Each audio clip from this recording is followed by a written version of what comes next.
আসসালামু আলাইকুম। কেমন আছো শিক্ষার্থীরা? আশা করি সকলে অনেক বেশি ভালো আছো। ষান্মাসিক সামষ্টিক মূল্যায়ন 2024, বিষয় ইসলাম ও নৈতিক শিক্ষা, শ্রেণী নবম।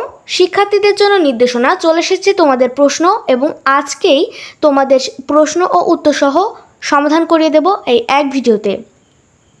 এটাই তোমাদের কালকে পরীক্ষায়, ইসলাম ও নৈতিক শিক্ষা পরীক্ষায় নবম শ্রেণীর 15 তারিখ যে পরীক্ষা আগামীকালকে হবে, সে পরীক্ষা অবশ্যই এই প্রশ্নটা আসবে, এবং যে উত্তর করিয়ে দেব সেইটাও ইনশাল্লাহ সঠিক হবে, এবং সেটা লিখলে তোমরা ত্রিভুজ পেয়ে যাবা। ঠিক আছে, এখানে রয়েছে সামাজিক সমস্যা বিশ্লেষণ করে ইসলামের বিধিবিধানের আলোকে সমাধান করি।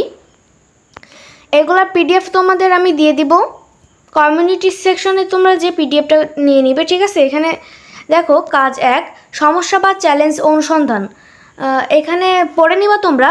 আমি যা খুঁজে পেলাম, আমার বন্ধুরা খুঁজে পেলো। চলো আমরা উত্তরটা দেখে নিই। এই যে ষান্মাসিক সামষ্টিক মূল্যায়ন 2024, বিষয় ইসলাম ও নৈতিক শিক্ষা, শ্রেণী নবম, তারিখ 15 তারিখ। সঠিক প্রশ্ন ও উত্তর কালকে তোমাদের এটাই পরীক্ষায় পড়বে। তা চলো কদাগের উত্তর আমরা দেখে নিই। এখানে রয়েছে কাজ 1, সমস্যা বা চ্যালেঞ্জ অনুসন্ধান। উত্তর, আমি যা খুঁজে পেলাম আর আমার বন্ধু যা খুঁজে পেলো, যে প্রথম বন্ধু যা খুঁজে পেলো। ঠিক আছে, আমি যা খুঁজে পেলাম, আমি দেখো কয়েকটা উত্তর করেছি তোমাদের। বেকারত্ব, পানি সংকট, অপরাধমূলক কর্মকাণ্ড, স্বাস্থ্যসেবা স্বল্পতা, শিক্ষা ব্যবস্থা নিম্নমানের, পরিবেশ দূষণ, ট্রাফিক জ্যাম।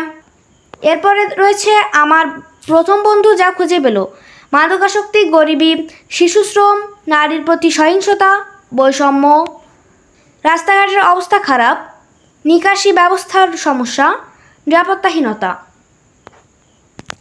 এরপর রয়েছে কাজ 2, সমাধানযোগ্য সমস্যা নির্বাচন ও পরিকল্পনা প্রণয়ন। এখানে রয়েছে তোমার এলাকার বিভিন্ন সামাজিক সমস্যা খুঁজে পেয়েছো। এবার 4 জন সহপাঠী আলোচনা করে কাজ 1 এর তালিকা হতে একটা সমস্যা নির্বাচন করো, যে সমস্যাটি সমাধান করে তোমার পক্ষে সম্ভব হবে। সমস্যাটি নির্বাচনের পক্ষে এককভাবে তোমার যুক্তি তুলে ধরো। এখানে রয়েছে সামাজিক গুরুত্ব আর ধর্মীয় গুরুত্ব। তা চলো আমরা উত্তরটা দেখে নিই। কাজ 2, সমাধানযোগ্য সমস্যা ও নির্বাচন ও পরিকল্পনা। উত্তর, আমরা 4 জন সহপাঠী আলোচনা করে কাজ 1 এর তালিকা হতে শিক্ষা ব্যবস্থা নিম্নমানের সমস্যা সমাধানের জন্য নির্বাচন করেছি।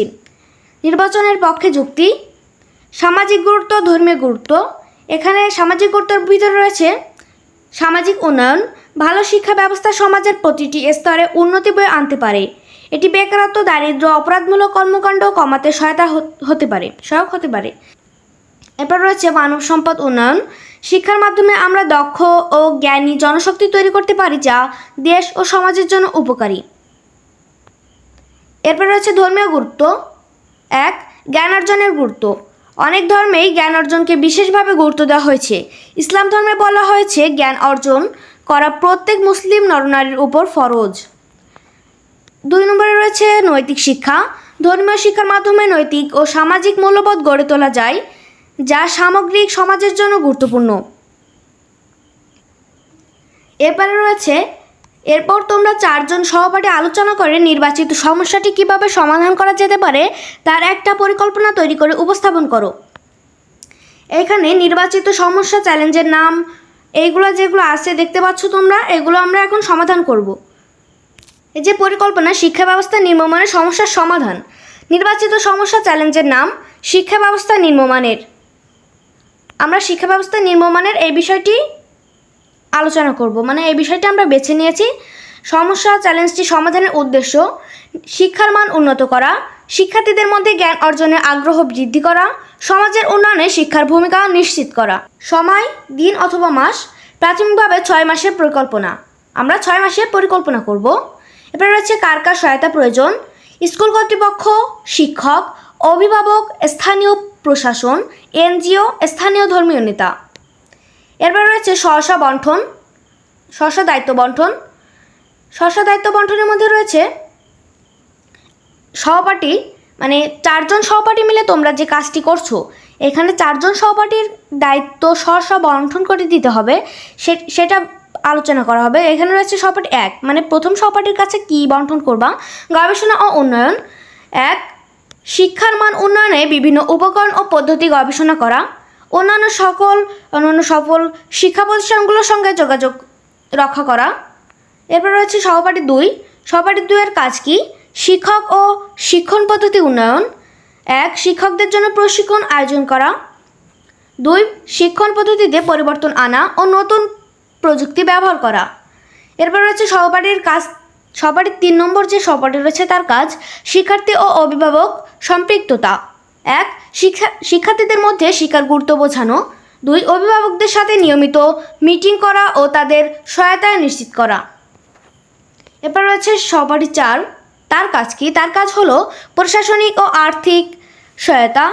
1. স্থানীয় প্রশাসন ও এনজিও থেকে সহায়তা ও তহবিল সংগ্রহ করা। 2. প্রকল্পের জন্য প্রয়োজনীয় বাজেট তৈরি ও ব্যয়ের পরিকল্পনা করা। ইসলামের বিধিবিধান ও নির্দেশনার চর্চা ও প্রয়োগ। শিক্ষার গুরুত্ব সম্পর্কে ধর্মীয় উপদেশ প্রদান।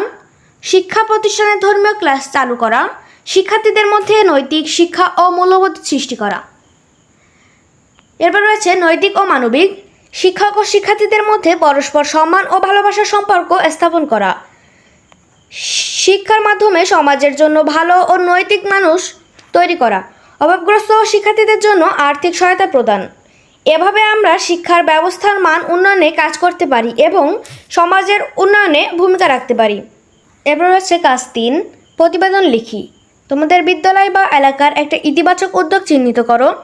ইসলামের নির্দেশনা, বিধিবিধান ও রীতিনীতি ইত্যাদির আলোকে ইতিবাচক উদ্যোগটির স্বরূপ, উদ্যোগ গ্রহণের কারণ ও ফলাফল বিশ্লেষণ করে একটা প্রতিবেদন লেখো। তা চলো আমরা প্রতিবেদনটি দেখে নিই। এই যে কাজ 3, প্রতিবেদন লিখি। ইতিবাচক উদ্যোগ, বিদ্যালয়ের নিয়মিত সাপ্তাহিক পরিচ্ছন্ন কার্যক্রম। উদ্যোগের নাম বিদ্যালয়ের নিয়মিত সাপ্তাহিক পরিচ্ছন্ন কার্যক্রম। ইসলামের নির্দেশনা, বিধিবিধান ও রীতিনীতি ইত্যাদির আলোকে উদ্যোগটি স্বরূপ।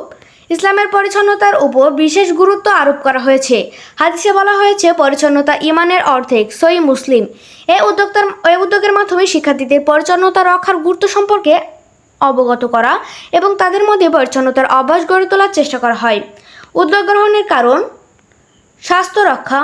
পরিচ্ছন্ন রক্ষা করলে শিক্ষার্থীদের স্বাস্থ্য ভালো থাকে এবং রোগবালাই থেকে মুক্তি পাওয়া যায়। পরিবেশ সচেতনতা, শিক্ষার্থীদের মধ্যে পরিবেশ সচেতনতা বৃদ্ধি করা এবং পরিবেশকে সুন্দর ও পরিচ্ছন্ন রাখা। এরপর রয়েছে নৈতিক শিক্ষা। পরিচ্ছন্নতা রক্ষা শিক্ষার্থীদের নৈতিক এবং সামাজিক দায়িত্ববোধের অংশ হিসাবে গড়ে তোলা। 4. ইসলামের শিক্ষা। ইসলামের নির্দেশনা অনুযায়ী পরিচ্ছন্নতা বজায় রাখা শিক্ষা দেওয়া। এরপর রয়েছে ফলাফল। স্বাস্থ্যকর পরিবেশ। নিয়মিত পরিচ্ছন্নতা কার্যক্রমের ফলে বিদ্যালয়ের একটি স্বাস্থ্যকর পরিবেশ বজায় থাকে। শিক্ষার্থীদের অভ্যাস গড়ে তোলা। শিক্ষার্থীদের মধ্যে পরিচ্ছন্নতার অভ্যাস গড়ে ওঠে এবং তারা নিজেদের আশেপাশের পরিবেশ পরিষ্কার রাখতে আগ্রহী হয়। সামাজিক দায়িত্ববোধ। শিক্ষার্থীরা সামাজিক দায়িত্ববোধ সম্পর্কে সচেতন হয় এবং শিক্ষার্থীরা পরিচ্ছন্নতা রক্ষার জন্য সচেষ্ট থাকে। ইসলামের নির্দেশনা পালন। ইসলামের নির্দেশনা মেনে চলার মাধ্যমে শিক্ষার্থীরা ধর্মীয় শিক্ষার চর্চা করতে সক্ষম হয়। 5. পরিবেশ সচেতনতা। পরিবেশের প্রতি সচেতনতা বৃদ্ধি পায় এবং শিক্ষার্থীরা পরিবেশের গুরুত্ব সম্পর্কে জানে। প্রতিবেদন। এবার বিদ্যালয়ের সাপ্তাহিক পরিচ্ছন্নতা কার্যক্রম ভূমিকা। আমাদের বিদ্যালয়ের শিক্ষার্থীদের মধ্যে পরিচ্ছন্নতা গুরুত্ব বোঝাতে এবং একটা স্বাস্থ্যকর পরিবেশ বজায় রাখতে নিয়মিত সাপ্তাহিক পরিচ্ছন্নতা কার্যক্রম চালু করা হয়েছে। এই উদ্যোগটি ইসলামের নির্দেশনা অনুযায়ী এবং সামাজিক দায়িত্ববোধের অংশ হিসেবে গৃহীত হয়েছে। উদ্যোগের স্বরূপ এই কার্যক্রমের মাধ্যমে প্রতিটি সপ্তাহের নির্দিষ্ট দিনে বিদ্যালয়ের সব শিক্ষার্থী, শিক্ষক এবং কর্মচারী মিলে বিদ্যালয়ের বিভিন্ন অংশ পরিষ্কার করে। এটি একটা সমৃদ্ধ উদ্যোগ যেখানে সবাই স্বেচ্ছাসেবী হিসেবে অংশগ্রহণ করে। উদ্যোগ গ্রহণের কারণ শিক্ষার্থীদের স্বাস্থ্য রক্ষা, পরিবেশ সচেতনতা বৃদ্ধি, নৈতিক শিক্ষার প্রদান, ইসলামের নির্দেশনা পালন। ফলাফল। এই কার্যক্রমের ফলে বিদ্যালয়ের একটি স্বাস্থ্যকর পরিবেশ বজায় থাকে। শিক্ষার্থীদের মধ্যে পরিচ্ছন্নতার অভ্যাস গড়ে ওঠে এবং তারা সামাজিক দায়িত্ববোধ সম্পর্কে সচেতন হয়। এছাড়া ইসলামের নির্দেশনা মেনে চলার মাধ্যমে ধর্মীয় শিক্ষা চর্চার সক্ষম হয়। উপসংহার। এই সাপ্তাহিক পরিচ্ছন্নতা কার্যক্রম আমাদের বিদ্যালয়ের একটা ইতিবাচক উদ্যোগ হিসেবে প্রতিফলিত হয়েছে। এটি শিক্ষার্থীদের জন্য একটা গুরুত্বপূর্ণ শিক্ষণীয় অভিজ্ঞতা এবং সমাজে একটি ভালো উদাহরণ স্থাপন করেছে। ইসলামের নির্দেশনা মেনে চলার মাধ্যমে পরিচ্ছন্নতার গুরুত্ব বোঝানো এবং বাস্তবায়নের এই প্রচেষ্টা আমাদের সকলের জন্য উপকারী। এরপর রয়েছে কাজ 4, ইসলামের বিধিবিধান দৈনন্দিন জীবনে অনুসরণ করি। এটা তোমরা পড়ে নিবা, আমরা উত্তর দেখে নিই। কাজ 4, ইসলামের বিধিবিধান দৈনন্দিন জীবনে অনুশীলন করি।